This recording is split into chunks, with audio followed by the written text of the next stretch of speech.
அடுத்த கொஞ்ச நாள்லயே மணிமேகலையால காயசண்டிகையோட யானை தீ தீந்தது. அதுக்கப்புறம் காயசண்டிகை தன்னோட கணவனை தேடி புறப்பட்டா. பளிங்கு மண்டபத்துல மணிமேகலைய பார்த்ததுக்கு அப்புறமா எப்படியாவது மணிமேகலைய அடையணும் அப்படின்னு உதயகுமாரன் துடியா துடிச்சுக்கிட்டு இருந்தான். அந்த சமயத்துலதான் இந்திர விழா முடிஞ்சதுக்கு அப்புறமா உதயகுமாரனை சந்திக்கிறா சித்ராபதி.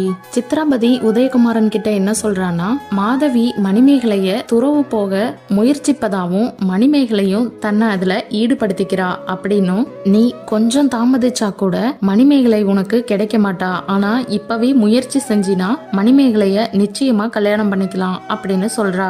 இத கேட்டதும் உதயகுமாரன் மணிமேகலை எங்கெல்லாம் போறாளோ அங்கெல்லாம் பின்தொடர்ந்துகிட்டே இருக்கான். உதயகுமாரனோட தொந்தரவை தாங்க முடியாத மணிமேகலை மணிமேகலா தெய்வம் சொல்லி கொடுத்த மந்திரத்துல ஒன்னான நினைச்ச உருவத்துக்கு மாறக்கூடிய மந்திரத்தை சொல்லி அந்த ஊர்லயே இல்லாத காயசண்டிகை உருவமா தன்னை மாத்திக்கிட்டா. இந்த வீடியோ உங்களுக்கு பிடிச்சிருந்ததுன்னா சேனலை சப்ஸ்கிரைப் பண்ணி லைக், ஷேர், கமெண்ட் பண்ணுங்க.